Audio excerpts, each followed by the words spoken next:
엄마, 혹시 집에 왔었어요? 비밀번호도 엄마가 바꾼 거예요? 그래. 짐은 복도에 빼놨다. 그게 저희 거였어요. 그래. 종류별로 잘 분류해 놨으니까 이삿짐 센터를 부르든지 직접 하나씩 나르든지 해서 가져가라. 갑자기 이러시면 어떡해요? 저희 당장 어디서 자라고요? 너는 내가 당장 잘 데 없을 때 신경이나 썼었니? 그날 일 때문에 그러세요.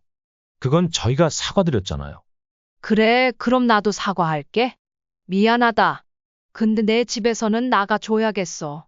정말 유치하게 왜 그러세요? 빨리 비밀번호 알려주세요. 비밀번호는 또 언제 바꿔놨느냐고? 네 명의 집인데 비밀번호를 내 마음대로 하는 게 당연한 거 아니니? 알려줄 생각 없다. 그리고 내일 세입자 올 거니까 소란 피우지 말고 너네 사돈 집으로 가든 친구 집으로 가든 해라. 방금 대화의 주인공은 73세 김영자 할머니와 그의 아들 김현철입니다. 현철은 전날 아내와 함께 놀러 갔다가 일요일에 집에 도착했지만 모든 짐이 복도에 내어져 있었고 현관 비밀번호는 바뀌어 있었습니다.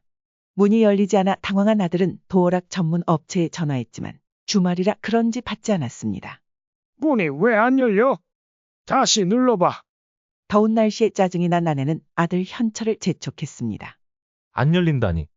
이거 여러 번 틀리면 계속 울릴 거야. 잠깐만 엄마한테 전화 좀 해볼게.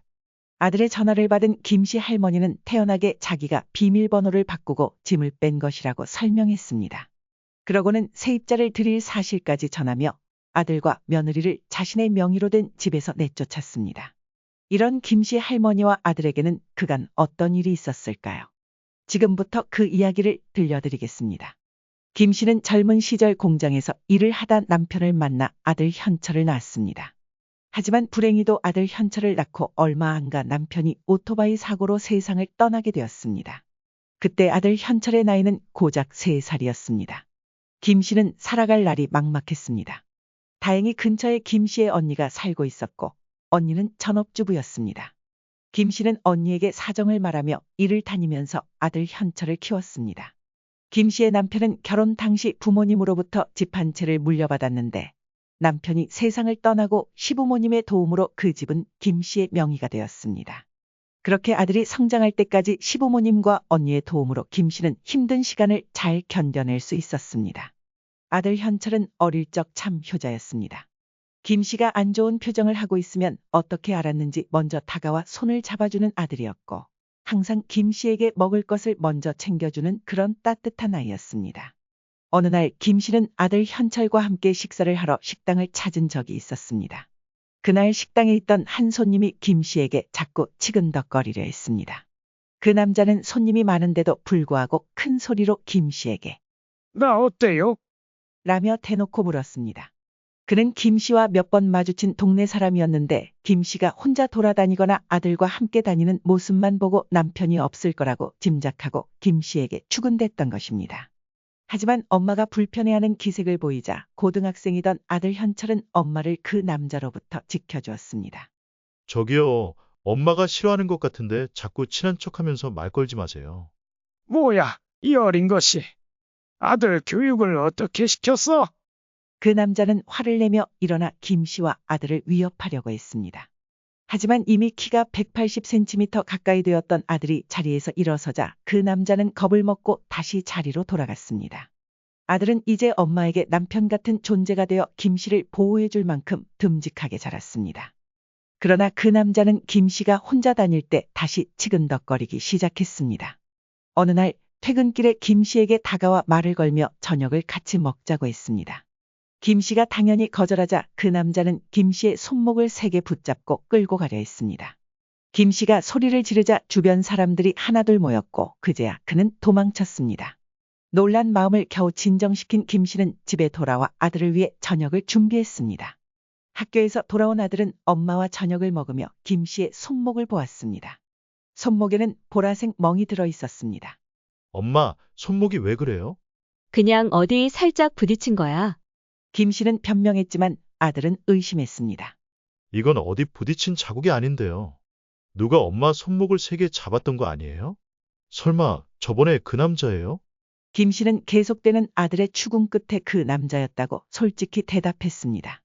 한 번은 현철이 길에서 그 남자처럼 보이는 사람을 발견하고 뒤쫓아가 멱살을 잡고 단단히 경고했습니다. 그 이후로는 더 이상 그 남자의 모습이 보이지 않았습니다. 시간이 흘러 현철은 취직을 했습니다. 취직 후에도 그는 혼자 남을 김 씨를 걱정해 함께 살기를 고집했습니다. 그러던 어느 날 현철은 직장에서 만난 사람과 결혼하겠다며 김 씨에게 며느리를 소개했습니다. 처음 본 며느리는 어찌나 단정하고 마음씨도 고운지 김 씨는 그런 며느리가 마음에 쏙 들었습니다. 김 씨는 아들이 결혼할 때만큼은 무엇이든 크게 해주고 싶었습니다. 오래전부터 지금 살고 있는 집을 아들이 결혼하면 며느리와 함께 살도록 내어주고 자신은 조금 더 좁은 집으로 이사할 생각이었습니다. 어차피 지금 집은 김 씨가 혼자 살기에는 너무 컸기 때문이었습니다. 김 씨는 아들을 불러 자신의 계획을 설명했습니다. 처음에 아들은 단호히 거절했습니다. 엄마, 저희가 알아서 할게요. 엄마가 왜 이사를 가세요? 그러나 김 씨의 오랜 설득 끝에 아들은 마침내 승낙했습니다. 알겠어요. 엄마. 정말 감사합니다. 아들은 울면서 김 씨에게 고맙다는 말을 전했습니다. 그렇게 김 씨는 아들의 집과 멀지 않은 곳에 10평 남짓한 작은 집을 월세로 얻어 살았습니다. 그래도 김 씨는 일을 하고 있었기에 스스로 생활비를 감당할 수 있었습니다. 처음에는 혹시라도 며느리가 불편해할까봐 아들의 집에 잘 가지 않았습니다. 아들은 바빠서 김 씨의 집을 자주 찾아오지는 못했고 가끔 전화 통화만 했습니다. 김 씨는 아들이 보고 싶었습니다. 무엇보다 함께 살다가 혼자 지내니 너무 외로웠습니다. 아들이 결혼한 지 1년이 지났을 때 김 씨는 처음으로 아들에게 집에 한번 놀러가도 되겠냐고 물었습니다.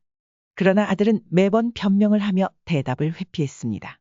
어쩌죠, 엄마? 저희 집에 지금 물이 잘 안 나와서요. 아무래도 오시면 좀 불편하실 것 같아요. 그래. 그럼 그거 빨리 고쳐야지. 조만간 한번 갈게. 엄마도 집 상태 좀 봐야지. 아니에요. 저희가 사람 부를게요. 굳이 오실 필요 없어요. 음에 한번 초대할게요. 매번 이런 말을 꺼낼 때마다 아들은 다음에 초대하겠다고 했지만 그 다음이라는 것은 오지 않았습니다. 그러던 어느 날은 아들이 웬일인지 주말에 김 씨에게 한번 오라고 말했습니다. 김 씨는 설레는 마음으로 그날을 기다렸습니다. 하지만 그 전날 밤에 아들에게서 전화가 왔습니다. 엄마 죄송해요. 내일 저희 회사 사람들이랑 집에서 집들이 하기로 해서요. 다른 날 잡아보려고 했는데 다들 모일 수 있는 시간이 내일밖에 되지 않는다고 하네요. 아이고 그러냐? 어쩔 수 없지. 회사 사람들이랑 친하게 지내면 좋지. 엄마는 괜찮다. 김 씨는 말로는 괜찮다고 했지만 아쉬운 마음이 컸습니다. 원래 아들은 결혼하면 도가 180도 바뀌나 김 씨는 심란한 마음에 지인을 만났습니다. 그런 아들이 있고 안 그런 아들이 있지. 설마 그렇게 효자 이야기 달라졌어? 결혼하고 나서부터 거리감이 생긴 것 같고 그러네. 그게 당연한 거야. 결혼하면 남일하잖아. 너는 아들 얼굴 보고 싶지 않아. 나도 처음엔 그랬지. 근데 이젠 그냥 내려놨어. 집착해봐야 사이만 안 좋아지고 나만 손해니까. 그래도 결혼할 때 자기들끼리 집 마련해서 오히려 고맙지. 내가 집을 안 해줘서 그런지 아들. 집 가기가 눈치 보이더라. 근데 언니는 언니 집 아들 살려고 배려해 준 거 아니야. 맞아. 지금 사는 집에서 살아.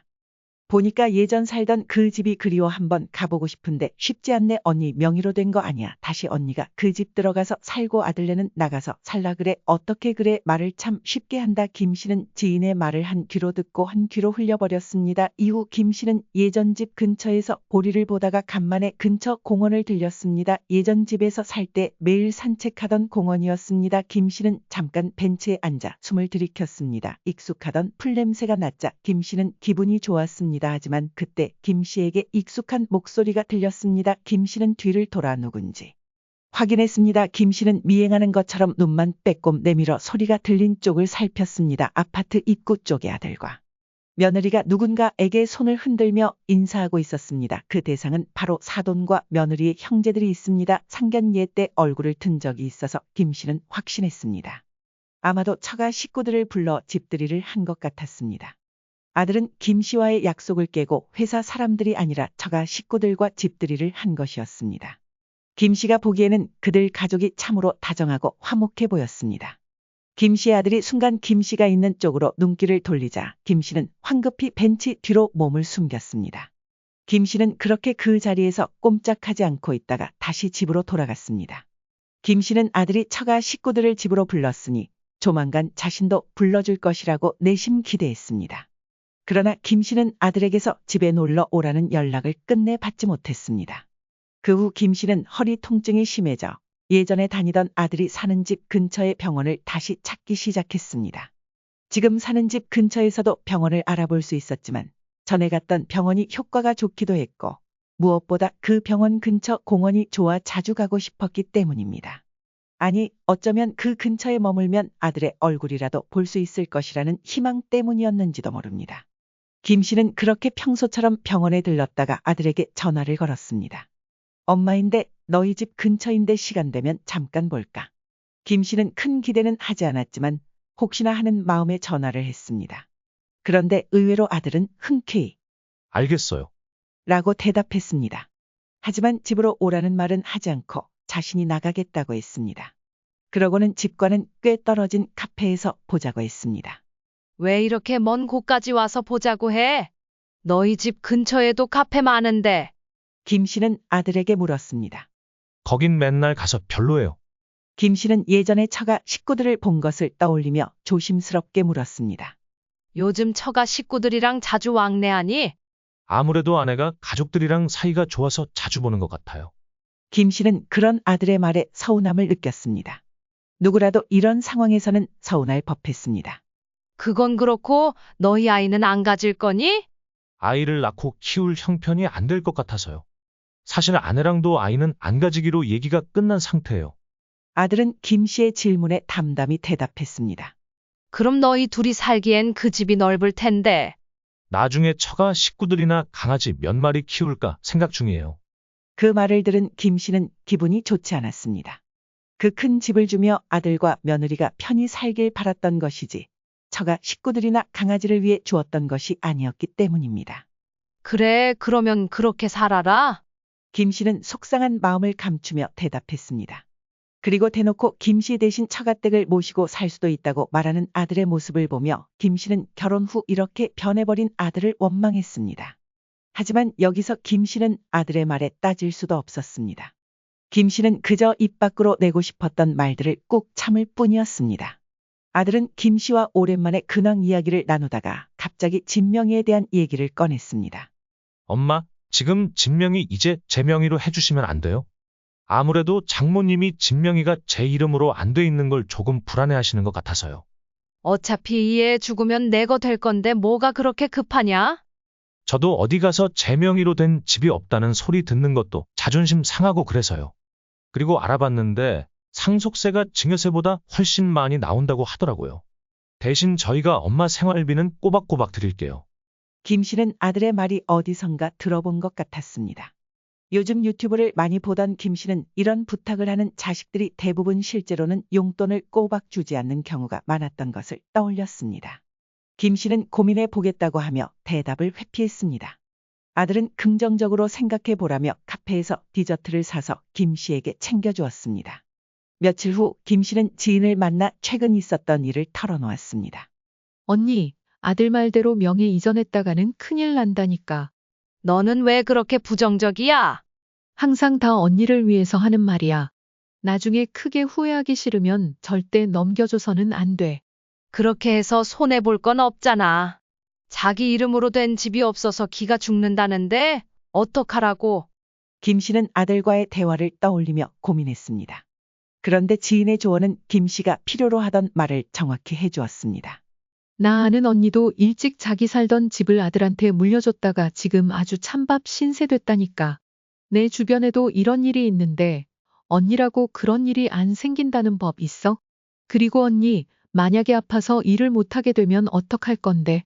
기초연금으로는 생활비 턱도 없잖아. 언니가 국민연금을 따로 받는 것도 아니고 언니 명의로 된 집을 주택연금으로 돌리거나 월세를 받아서 생활비를 충당하는 게 답이야. 지인은 헤어질 때까지 김 씨에게 명의를 이전해서는 절대 안 된다고 여러 번 강조했습니다. 이후 지인의 말이 시가 되었는지 김 씨의 허리가 급격히 나빠지며 더 이상 일을 할 수 없는 상황이 되고 말았습니다. 김 씨는 그제서야 부랴부랴 남은 돈이 얼마나 있는지 그리고 얼마 동안 버틸 수 있을지 계산해 보기 시작했습니다. 김 씨는 이대로 가다가는 몇 년 안에 비참한 노후를 피할 수 없을 것이라는 사실을 직감했습니다. 그때부터 김 씨는 소화도 잘 안 되고 머리가 아파지기 시작했습니다. 결국 아들에게 조심스럽게 용돈을 줄 수 있는지 물어보기로 결심했습니다. 이전에 카페에서 아들은 시부모에게 용돈을 드린다는 말을 한 적이 있었습니다. 김 씨는 내심 자신에게는 용돈을 주지 않는 것에 서운했지만 아들은 그때 김 씨를 의식한 듯 엄마도 일 그만두시면 용돈 드릴게요. 라고 말했었습니다. 김 씨는 아들에게 전화를 걸어 먼저 일을 그만두었다고 말했습니다. 그러나 아들은 용돈을 주겠다는 말을 스스로 꺼내지 않았습니다. 결국 김 씨는 하는 수 없이 먼저 용돈에 대한 이야기를 꺼냈습니다. 엄마가 요즘 일도 그만두고 해서 조금 힘든데 혹시 용돈 조금 줄 수 있을까? 김 씨의 말에 아들은 당황한 기색을 숨기지 못하며 아내와 상의해보고 알려드릴게요. 라고 답했습니다. 김 씨는 이날까지 아들이 결혼한 이후로 점점 서운한 감정이 쌓여만 간다고 느꼈습니다. 얼마 뒤 아들은 김 씨에게 전화를 걸어 엄마가 혼자 사시니까 처가에 드리는 용돈의 절반 정도만 드려도 괜찮겠어요? 한 달에 15만 원 정도 드리려고 해요. 라고 말했습니다. 김 씨는 그 정도면 충분하다며 고맙다고 답했습니다. 그녀는 아들의 상황을 이해했습니다. 처가에 30만 원을 드리고 자신에게 15만 원을 주면 부모님들에게 드리는 돈으로만 한 달에 45만 원을 지출하는 셈이었습니다. 오히려 김 씨는 괜히 미안한 마음이 들었습니다. 그렇게 김 씨는 그동안 모아둔 돈과 아들이 주는 용돈 그리고 일부의 기초연금을 더해 생활하고 있었습니다. 하지만 김 씨는 갑작스럽게 발생하는 의료비에 대해서는 미처 대비하지 못했습니다.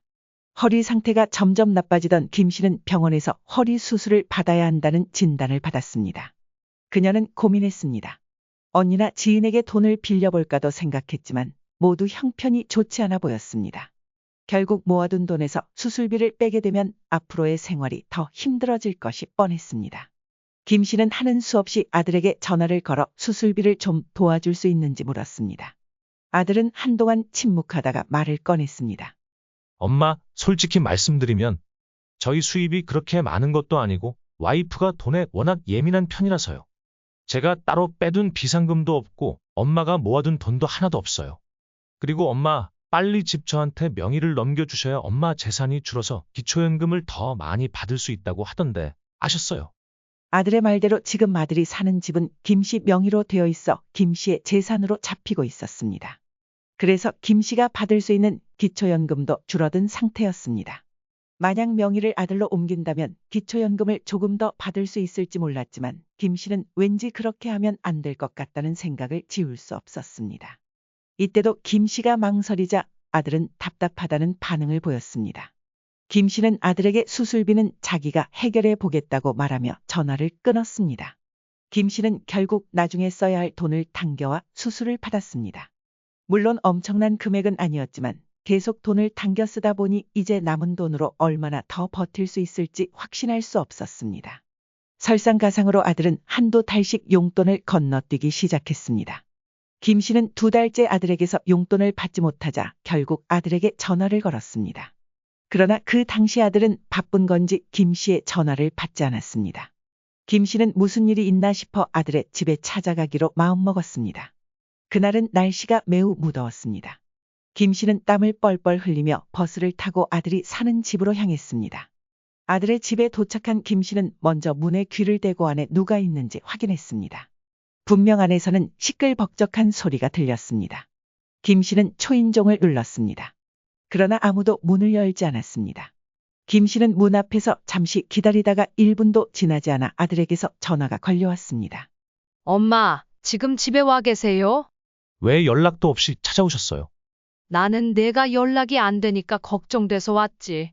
연락 안 되면 그냥 좀 바쁜가 보다 생각하시면 되죠. 그렇다고 이렇게 결혼한 자식 집까지 찾아오시면 어떡해요? 저만 사는 것도 아닌데. 일단 거기서 나와서 공원 벤치에 앉아 계세요. 제가 금방 갈게요. 김 씨는 아들의 말에 어안이 벙벙했지만 일단 아들의 말대로 공원 벤치에서 기다렸습니다. 그렇게 금방 오겠다던 아들은 30분이 지나도 오지 않았습니다. 김 씨는 근처 카페에 들어가서 기다릴까 생각했지만 아들에게 안 오냐? 고 물을 때마다 금방 갈게요. 라는 대답만 돌아왔습니다. 괜히 카페에서 돈을 쓰는 것도 아까워 폭염 속에서도 김 씨는 밖에서 기다렸습니다. 1시간이 지나고 나서야 아들은 김 씨가 있는 곳에 도착했습니다. 아들은 김 씨를 보자마자 대뜸 물었습니다. 용돈 끊겨서 찾아오신 거죠? 김 씨는 그런 아들의 질문을 완전히 부인할 수 없었습니다. 용돈 못 드리면 그냥 저희가 힘들다고 생각해 주시면 안 돼요? 저희 먹고 살기도 힘든데 어떻게 매달 용돈을 챙겨드려요? 너는 장인어른 장모님한테도 그렇게 말하니? 김 씨는 처음으로 아들의 말에 반발했습니다. 그러자 아들은 처가댁에는 꾸준히 용돈을 주는지 김 씨의 질문에 답하지 못했습니다. 너는 결혼하더니 왜 이렇게 변해버린 거야? 너희 가족이 가만 보면 처가 식구들 같아. 이모한테 도움 요청해보는 건 어때? 너희 이모가 형편이 좋기도 하고. 엄마, 아무튼 다음 달부터는 다시 용돈 드릴게요. 오늘은 그냥 돌아가세요. 김 씨는 내심 아들이 허리는 괜찮으세요? 라며 걱정해 주길 기대했지만 김 씨의 안부에 대해 묻는 말은 하나도 하지 않는 아들에게 크게 서운했습니다. 너희 집에 지금 처가댁 식구들 와 있는 거 아니야? 자주 오는 것 같던데. 엄마, 저번에 와이프가 자기 가족들이랑 친하게 지낸다고 말씀드렸잖아요. 나는 며느리 가족에서 완전히 제외된 것 같구나. 왜 또 그러세요? 제가 자주 찾아갈게요. 날도 더운데 오늘은 얼른 돌아가세요. 날도 더운데 이 엄마를 밖에서 1시간이나 기다리게 한 거냐? 그러나 아들은 찜통더위에 밖에서 더 이상 얘기할 수 없다. 며 김 씨를 만난 지 5분도 안 돼서 집으로 들어가 버렸습니다. 김 씨는 땀에 젖은 옷을 그대로 입은 채 버스를 타고 집으로 향했습니다. 집으로 돌아가는 길 서러운 마음에 눈물이 멈추지 않았습니다. 그때 옆자리에 앉아있던 비슷한 또래로 보이는 할아버지가 김 씨에게 손수건을 건넸습니다. 여기요. 쓰세요. 김 씨는 감사합니다. 라고 말하며 버스에서 내렸습니다. 그 순간 김 씨는 생판 모르는 사람이 아들보다 더 따뜻하게 느껴졌습니다. 집에 돌아온 김 씨는 샤워를 한 뒤 차 한 잔을 마시며 생각에 잠겼습니다. 어릴 적 자신을 위해 주고 보호해 주던 아들은 이제 없었습니다. 김 씨는 그렇게 현실을 직시하게 되었습니다. 만약 김 씨가 아들이 사는 집에 세입자를 들인다면 조금은 여유롭게 살 수 있을 것 같았습니다. 집의 평수가 넓었기에 월세를 받으면 꽤 많은 금액을 받을 수 있을 것이라 예상했습니다. 또 김 씨가 직접 그곳에서 살면서 주택연금을 받는다면 생활비 걱정은 없을 것이라 생각했습니다. 결심을 굳힌 김 씨는 아들에게 이야기를 하자고 했습니다. 그러나 아들은 김 씨의 제안을 귀찮아하는 듯 보였습니다. 김 씨가 이번만큼은 꼭 만나야 한다고 강하게 말하자 아들은 마지못해 김 씨를 만났습니다. 이번 달 용돈 드렸잖아요. 그것 때문에 부르신 거예요. 그거 아니야. 용돈은 이제 안 보내도 된다. 김 씨의 말에 아들의 얼굴에는 미소가 살짝 번지는 듯했습니다. 김 씨는 미리 주문한 차를 한 모금 마신 뒤 작심한 듯 이야기를 꺼냈습니다. 김 씨는 아들에게 자신의 계획을 설명하며 이해를 구하려 했습니다. 하지만 아들은 그 말을 듣고 화가 난 듯 인상을 찌푸렸습니다. 그게 말이 돼요? 그럼 저희는 어떻게 하라고요? 엄마 그렇게 이기적인 분이셨어요. 그럼 너는 내가 이기적이라는 생각을 한 번도 안 해봤니? 난 이미 그렇게 하기로 마음먹었어. 바꿀 생각 없어. 그러니 앞으로 6개월 안에 다른 집을 구해서 짐을 빼도록 해. 아들은 김 씨에게 화도 내고 달래도 보고 애원도 해봤지만 김 씨는 단호했습니다. 김 씨는 자신을 위해서라면 이 방법밖에 없다고 생각했기에 아들에게 확고한 태도를 유지했습니다. 너희 맞벌이하고 애도 안 낳을 건데 무슨 돈이 그렇게 많이 필요하니? 그 돈 벌어서 뭐 하려고? 많이 모아놔야 남들 앞에서 떳떳하게 살 수 있으니까요. 내 떳떳한 게 엄마 힘들게 사는 것보다 더 중요하니? 예전에는 엄마도 남들 앞에서 떳떳하게 사는 게 중요하다고 하셨잖아요. 그게 꼭 돈이 많아야 떳떳할 수 있는 거야? 내가 널 잘못 키웠다. 김 씨는 마지막으로 덧붙였습니다. 더는 할 말 없고 3개월 안에 정리 다 끝내. 그때쯤 세입자가 들어올 수 있게 할 거니까. 아들은 이때까지만 해도 김 씨가 정말로 그렇게 할 줄은 몰랐습니다. 시간은 흘러 약속했던 3개월이 지나갔고 김 씨는 아들에게 연락을 했습니다. 짐은 다 뺐니? 내일 세입자 들어올 거야. 또 왜 그러세요? 저희 지금 간만에 여행 중이에요. 내일 집에 도착할 거니까 그때 얘기해봐요. 또 너희 잘난 처가 식구들이랑 여행 간 거냐? 장모님 생신이시라 결혼하고 처음 온 거예요. 나중에 엄마랑도 한번 갈게요. 됐다. 그놈의 나중에가 이제 치가 떨린다. 너희 짐은 미리 내가 빼놓을게. 비밀번호도 모르시잖아요. 나중에 다시 전화할게요. 김 씨는 그렇게 아들의 집으로 갔습니다. 미리 약속을 잡아둔 도어락 기사님을 불러 문을 열었습니다. 어차피 집 명의는 김 씨 것으로 되어 있었기 때문에 김 씨는 태연하게 비밀번호를 잊어버렸으니 문 좀 열어주세요. 라고 말했습니다. 그리고는 비밀번호를 새로 바꿔버렸습니다. 그렇게 김 씨는 정말 오랜만에 예전에 살던 집으로 들어왔습니다. 물론 가구 배치나 소품은 많이 달라져 있었지만 창밖으로 보이는 전망만큼은 그대로여서 예전 생각이 났습니다. 김 씨는 이러고 있을 시간이 없다. 는 생각에 지인의 도움을 받아 미리 준비했던 상자들을 가지고 올라왔습니다. 정말 이래도 되는 거야, 언니? 내가 이렇게 하라고 했잖아. 진짜로 이렇게 할 줄은 몰랐지. 김 씨는 지인과 대화하며 아들과 며느리의 짐을 모조리 종류별로 분류했습니다. 냉장고에 있는 음식을 어떻게 할지 고민했는데 음식을 시켜만 먹는지 냉장고는 거의 텅 비어 있었습니다. 오히려 김 씨는 그나마 다행이다. 라고 생각했습니다. 김 씨는 허리가 불편했지만 무리하지 않는 선에서 지인과 함께 짐들을 복도로 옮겨놨습니다. 모든 작업이 끝나고 김 씨는 지인에게 고맙다며 중국집에서 음식을 배달시켜 먹었습니다. 역시 짐 옮기고 먹는 짜장면이 제일 맛있다니까. 김 씨는 자신의 부탁에 한 걸음에 달려와준 지인에게 진심으로 고맙다는 말을 전했습니다. 그렇게 김 씨는 집으로 돌아갔습니다. 다음 날 김 씨는 아들에게 전화가 오기만을 기다렸습니다. 아니나 다를까 저녁쯤 아들에게서 전화가 왔습니다. 김 씨는 심호흡을 몇 번 하고 전화를 받았습니다. 엄마, 혹시 집에 왔었어요? 비밀번호도 엄마가 바꾼 거예요? 그래. 짐은 복도에 빼놨다. 그게 저희 거였어요. 누가 가져가면 어떡하려고 이렇게 복도에 빼놔요. 그걸 누가 가져가? 종류별로 잘 분류해놨으니까 이삿짐 센터를 부르든지 직접 하나씩 나르든지 해서 가져가. 갑자기 이러시면 어떡해요? 저희 당장 어디서 자라고요? 너는 내가 당장 잘 곳 없을 때 신경이나 썼었니? 김 씨는 그제야 과거의 일을 떠올렸습니다. 이전에 혼자 살던 집에서 페인트 칠을 맡기느라 하루 다른 곳에서 묵어야 했던 날이 있었습니다. 그때 김 씨는 언니와 지인 그리고 아들에게 하루만 재워줄 수 있겠냐? 고 문자를 보냈습니다. 언니와 지인은 흔쾌히 그러라고 했지만 김 씨의 아들은 찜질방이나 모텔을 권했습니다. 그날 일 때문에 그러세요. 그건 저희가 사과드렸잖아요. 그래, 그럼 나도 사과할게. 미안하다. 근데 내 집에서는 나가줘야겠어.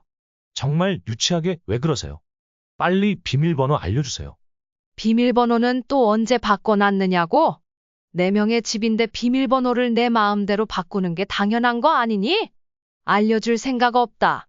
그리고 내일 세입자가 올 거니까 소란 피우지 말고 너희 사돈 집으로 가든 친구 집으로 가든 해라. 결국 아들과 며느리는 어쩔 수 없이 짐을 챙겨 처가댁으로 향했습니다.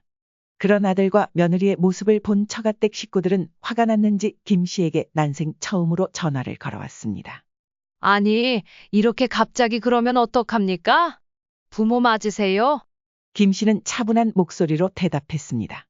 제가 제 아들을 잘못 키웠습니다. 하지만 그쪽도 딸을 잘 키우지 못한 것 같네요. 그러면 저한테 그렇게 말씀하시면 안 되는 거 아닌가요? 화를 내며 씩씩거리는 사돈의 말에 김 씨는 침착하게 대응했고 결국 전화를 끊었습니다. 물론 김 씨의 마음도 마냥 좋지는 않았습니다. 하지만 그녀에게는 이것이 최선의 선택이었습니다. 다음 날 김 씨는 정말로 세입자를 들였습니다. 세입자로부터 매달 받는 넉넉한 월세는 생활비로 충분했고 김 씨의 삶은 확실히 나아졌습니다. 그러나 아들은 한동안 김 씨에게 연락하지 않았습니다. 김 씨 역시 아들에게 먼저 연락하지 않았습니다. 아들은 나중에라도 김 씨가 미안하다고 사과하고 다시 집으로 돌아오라고 할 것이라 생각했습니다. 하지만 김 씨가 아무런 행동도 하지 않자 아들은 직접 김 씨를 찾아갔습니다. 엄마, 진짜 어떻게 하나뿐인 아들에게 그럴 수 있어요? 너는 그럼 어떻게 나뿐인 엄마에게 그럴 수 있니? 김 씨는 아들의 말을 더 이상 흔들리지 않고 받아쳤습니다. 솔직히 내가 나를 챙겨주길 바랐던 건 사실이다. 근데 그건 내 욕심이었고 사실 내가 나를 챙겼어야 했어. 그걸 너무 늦게 깨달았을 뿐이야. 그래도 이건 정말 너무하신 거 아니에요? 그럼 내가 어떻게 했어야 했니? 그냥 비참하게 하루하루를 돈에 쪼들리며 살았어야 했니? 그게 진정 내가 바랐던 거야? 너는 내가 어떤 상황인지 생각이라도 해봤니? 엄마가 그동안 어떻게 살았는지 관심이나 있었어? 나는 한동안 내가 너무 불쌍하다고 느꼈다. 근데 이제는 그 누구에게도 바라지 않아. 내 몸은 내가 잘 챙길 거야. 아들은 한참 동안 김 씨의 말을 곱씹어 보더니 그간 자신의 행동이 떠올랐는지 머리를 움켜쥐었습니다. 그는 더는 아무 말도 하지 않고 집으로 돌아갔습니다. 김 씨는 당장은 아들과의 사이가 좋아질 수는 없겠지만 언젠가 아들이 자신을 이해해 줄 것이라 믿었습니다. 여러분은 이런 김 씨의 이야기를 어떻게 들으셨나요? 김 씨가 처음부터 살던 집에 머물며 일찍이 아들에게 도움을 주지 않고 독립하게 했더라면 어땠을까요? 아쉬운 마음이 들기도 합니다. 나이가 들어 자신이 가진 집이나 재산을 미리 자식들에게 물려주는 분들이 계십니다. 물론 자식들의 삶을 돕고 세금을 조금이라도 아끼기 위한 행동일 수 있습니다. 하지만 사람 일이라는 것은 앞으로 어떻게 될지 아무도 알 수 없는 법입니다. 젊었을 때는 돈이 많아 호화롭게 살았던 분이라 할지라도 재산을 미리 줘버려서 비참한 말년을 보내는 분들을 적지 않게 볼 수 있습니다. 저는 인생에서 말년이 가장 중요하다고 생각합니다. 말년이 아름다워야 비로소 인생을 행복하게 살았다고 말할 수 있지 않을까요? 말년을 행복하게 보내기 위해서는 자신의 재산을 스스로 꼭 쥐고 있어야 합니다. 여러분은 어떻게 생각하시나요? 오늘 이야기를 들으시면서 떠오른 생각들을 자유롭게 댓글로 남겨주세요. 이것으로 오늘의 영상을 마치겠습니다. 우리 모든 구독자분들의 행복한 여생을 진심으로 응원합니다. 다음에 더 좋은 내용으로 찾아뵙겠습니다. 감사합니다. 모릅니다. 김 씨는 그렇게 평소처럼 병원에 들렀다가 아들에게 전화를 걸었습니다. 엄마인데 너희 집 근처인데 시간 되면 잠깐 볼까? 김 씨는 큰 기대는 하지 않았지만 혹시나 하는 마음에 전화를 했습니다. 그런데 의외로 아들은 흔쾌히 알겠어요. 라고 대답했습니다. 하지만 집으로 오라는 말은 하지 않고 자신이 나가겠다고 했습니다. 그러고는 집과는 꽤 떨어진 카페에서 보자고 했습니다. 왜 이렇게 먼 곳까지 와서 보자고 해? 너희 집 근처에도 카페 많은데. 김 씨는 아들에게 물었습니다. 거긴 맨날 가서 별로예요. 김 씨는 예전에 처가 식구들을 본 것을 떠올리며 조심스럽게 물었습니다. 요즘 처가 식구들이랑 자주 왕래하니. 아무래도 아내가 가족들이랑 사이가 좋아서 자주 보는 것 같아요. 김 씨는 그런 아들의 말에 서운함을 느꼈습니다. 누구라도 이런 상황에서는 서운할 법했습니다. 그건 그렇고 너희 아이는 안 가질 거니. 아이를 낳고 키울 형편이 안 될 것 같아서요. 사실 아내랑도 아이는 안 가지기로 얘기가 끝난 상태예요. 아들은 김 씨의 질문에 담담히 대답했습니다. 그럼 너희 둘이 살기엔 그 집이 넓을 텐데. 나중에 처가 식구들이나 강아지 몇 마리 키울까 생각 중이에요. 그 말을 들은 김 씨는 기분이 좋지 않았습니다. 그 큰 집을 주며 아들과 며느리가 편히 살길 바랐던 것이지 처가 식구들이나 강아지를 위해 주었던 것이 아니었기 때문입니다. 그래, 그러면 그렇게 살아라. 김 씨는 속상한 마음을 감추며 대답했습니다. 그리고 대놓고 김 씨 대신 처가댁을 모시고 살 수도 있다고 말하는 아들의 모습을 보며 김 씨는 결혼 후 이렇게 변해버린 아들을 원망했습니다. 하지만 여기서 김 씨는 아들의 말에 따질 수도 없었습니다. 김 씨는 그저 입 밖으로 내고 싶었던 말들을 꾹 참을 뿐이었습니다.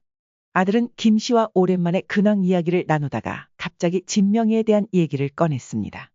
엄마, 지금 진명이 이제 제 명의로 해주시면 안 돼요.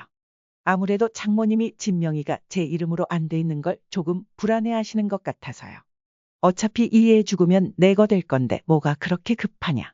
저도 어디 가서 제 명의로 된 집이 없다는 소리 듣는 것도 자존심 상하고 그래서요. 그리고 알아봤는데 상속세가 증여세보다 훨씬 많이 나온다고 하더라고요. 대신 저희가 엄마 생활비는 꼬박꼬박 드릴게요. 김 씨는 아들의 말이 어디선가 들어본 것 같았습니다. 요즘 유튜브를 많이 보던 김 씨는 이런 부탁을 하는 자식들이 대부분 실제로는 용돈을 꼬박 주지 않는 경우가 많았던 것을 떠올렸습니다. 김 씨는 고민해 보겠다고 하며 대답을 회피했습니다. 아들은 긍정적으로 생각해 보라며 카페에서 디저트를 사서 김 씨에게 챙겨주었습니다. 며칠 후 김 씨는 지인을 만나 최근 있었던 일을 털어놓았습니다. 언니, 아들 말대로 명예 이전했다가는 큰일 난다니까. 너는 왜 그렇게 부정적이야? 항상 다 언니를 위해서 하는 말이야. 나중에 크게 후회하기 싫으면 절대 넘겨줘서는 안 돼. 그렇게 해서 손해볼 건 없잖아. 자기 이름으로 된 집이 없어서 기가 죽는다는데 어떡하라고. 김 씨는 아들과의 대화를 떠올리며 고민했습니다. 그런데 지인의 조언은 김 씨가 필요로 하던 말을 정확히 해주었습니다. 나 아는 언니도 일찍 자기 살던 집을 아들한테 물려줬다가 지금 아주 찬밥 신세됐다니까. 내 주변에도 이런 일이 있는데 언니라고 그런 일이 안 생긴다는 법이 있어. 그리고 언니, 만약에 아파서 일을 못하게 되면 어떡할 건데. 기초연금으로는 생활비 턱도 없잖아. 언니가 국민연금을 따로 받는 것도 아니고 언니 명의로 된 집을 주택연금으로 돌리거나 월세를 받아서 생활비를 충당하는 게 답이야. 지인은 헤어질 때까지 김 씨에게 명의를 이전해서는 절대 안 된다고 여러 번 강조했습니다. 이후 지인의 말이 시가 되었는지 김 씨의 허리가 급격히 나빠지며 더 이상 일을 할 수 없는 상황이 되고 말았습니다. 김 씨는 그제서야 부랴부랴 남은 돈이 얼마나 있는지 그리고 얼마 동안 버틸 수 있을지 계산해 보기 시작했습니다. 김 씨는 이대로 가다가는 몇 년 안에 비참한 노후를 피할 수 없을 것이라는 사실을 직감했습니다. 그때부터 김 씨는 소화도 잘 안 되고 머리가 아파지기 시작했습니다. 결국 아들에게 조심스럽게 용돈을 줄 수 있는지 물어보기로 결심했습니다. 이전에 카페에서 아들은 시부모에게 용돈을 드린다는 말을 한 적이 있었습니다. 김 씨는 내심 자신에게는 용돈을 주지 않는 것에 서운했지만 아들은 그때 김 씨를 의식한 듯 엄마도 일 그만두시면 용돈 드릴게요. 라고 말했었습니다. 김 씨는 아들에게 전화를 걸어 먼저 일을 그만두었다고 말했습니다. 그러나 아들은 용돈을 주겠다는 말을 스스로 꺼내지 않았습니다. 결국 김 씨는 하는 수 없이 먼저 용돈에 대한 이야기를 꺼냈습니다. 엄마가 요즘 일도 그만두고 해서 조금 힘든데 혹시 용돈 조금 줄 수 있을까? 김 씨의 말에 아들은 당황한 기색을 숨기지 못하며 아내와 상의해 보고 알려드릴게요. 라고 답했습니다. 김 씨는 이날까지 아들이 결혼한 이후로 점점 서운한 감정이 쌓여만 간다고 느꼈습니다. 얼마 뒤 아들은 김 씨에게 전화를 걸어 엄마가 혼자 사시니까 처가에 드리는 용돈의 절반 정도만 드려도 괜찮겠어요. 한 달에 15만 원 정도 드리려고 해요. 라고 말했습니다. 김 씨는 그 정도면 충분하다며 고맙다고 답했습니다. 그녀는 아들의 상황을 이해했습니다. 처가에 30만 원을 드리고 자신에게 15만 원을 주면 부모님들에게 드리는 돈으로만 한 달에 45만 원을 지출하는 셈이었습니다. 오히려 김 씨는 괜히 미안한 마음이 들었습니다. 그렇게 김 씨는 그동안 모아둔 돈과 아들이 주는 용돈 그리고 일부의 기초연금을 더해 생활하고 있었습니다. 하지만 김 씨는 갑작스럽게 발생하는 의료비에 대해서는 미처 대비하지 못했습니다. 허리 상태가 점점 나빠지던 김 씨는 병원에서 허리 수술을 받아야 한다는 진단을 받았습니다. 그녀는 고민했습니다. 언니나 지인에게 돈을 빌려볼까도 생각했지만 모두 형편이 좋지 않아 보였습니다. 결국 모아둔 돈에서 수술비를 빼게 되면 앞으로의 생활이 더 힘들어질 것이 뻔했습니다. 김 씨는 하는 수 없이 아들에게 전화를 걸어 수술비를 좀 도와줄 수 있는지 물었습니다. 아들은 한동안 침묵하다가 말을 꺼냈습니다. 엄마, 솔직히 말씀드리면 저희 수입이 그렇게 많은 것도 아니고 와이프가 돈에 워낙 예민한 편이라서요. 제가 따로 빼둔 비상금도 없고 엄마가 모아둔 돈도 하나도 없어요. 그리고 엄마, 빨리 집 저한테 명의를 넘겨주셔야 엄마 재산이 줄어서 기초연금을 더 많이 받을 수 있다고 하던데 아셨어요? 아들의 말대로 지금 아들이 사는 집은 김 씨 명의로 되어 있어 김 씨의 재산으로 잡히고 있었습니다. 그래서 김 씨가 받을 수 있는 기초연금도 줄어든 상태였습니다. 만약 명의를 아들로 옮긴다면 기초연금을 조금 더 받을 수 있을지 몰랐지만 김 씨는 왠지 그렇게 하면 안 될 것 같다는 생각을 지울 수 없었습니다. 이때도 김 씨가 망설이자 아들은 답답하다는 반응을 보였습니다. 김 씨는 아들에게 수술비는 자기가 해결해 보겠다고 말하며 전화를 끊었습니다. 김 씨는 결국 나중에 써야 할 돈을 당겨와 수술을 받았습니다. 물론 엄청난 금액은 아니었지만 계속 돈을 당겨 쓰다 보니 이제 남은 돈으로 얼마나 더 버틸 수 있을지 확신할 수 없었습니다. 설상가상으로 아들은 한두 달씩 용돈을 건너뛰기 시작했습니다. 김 씨는 2달째 아들에게서 용돈을 받지 못하자 결국 아들에게 전화를 걸었습니다. 그러나 그 당시 아들은 바쁜 건지 김 씨의 전화를 받지 않았습니다. 김 씨는 무슨 일이 있나 싶어 아들의 집에 찾아가기로 마음먹었습니다. 그날은 날씨가 매우 무더웠습니다. 김 씨는 땀을 뻘뻘 흘리며 버스를 타고 아들이 사는 집으로 향했습니다. 아들의 집에 도착한 김 씨는 먼저 문에 귀를 대고 안에 누가 있는지 확인했습니다. 분명 안에서는 시끌벅적한 소리가 들렸습니다. 김 씨는 초인종을 눌렀습니다. 그러나 아무도 문을 열지 않았습니다. 김 씨는 문 앞에서 잠시 기다리다가 1분도 지나지 않아 아들에게서 전화가 걸려왔습니다. 엄마, 지금 집에 와 계세요. 왜 연락도 없이 찾아오셨어요? 나는 내가 연락이 안 되니까 걱정돼서 왔지. 연락 안 되면 그냥 좀 바쁜가 보다 생각하시면 되죠. 그렇다고 이렇게 결혼한 자식 집까지 찾아오시면 어떡해요? 저만 사는 것도 아닌데. 일단 거기서 나와서 공원 벤치에 앉아 계세요. 제가 금방 갈게요. 김 씨는 아들의 말에 어안이 벙벙했지만 일단 아들의 말대로 공원 벤치에서 기다렸습니다. 그렇게 금방 오겠다던 아들은 30분이 지나도 오지 않았습니다. 김 씨는 근처 카페에 들어가서 기다릴까 생각했지만 아들에게 안 오냐 고 물을 때마다 금방 갈게요 라는 대답만 돌아왔습니다. 괜히 카페에서 돈을 쓰는 것도 아까워 폭염 속에서도 김 씨는 밖에서 기다렸습니다. 1시간이 지나고 나서야 아들은 김 씨가 있는 곳에 도착했습니다. 아들은 김 씨를 보자마자 대뜸 물었습니다. 용돈 끊겨서 찾아오신 거죠? 김 씨는 그런 아들의 질문을 완전히 부인할 수 없었습니다. 용돈 못 드리면 그냥 저희가 힘들다고 생각해 주시면 안 돼요.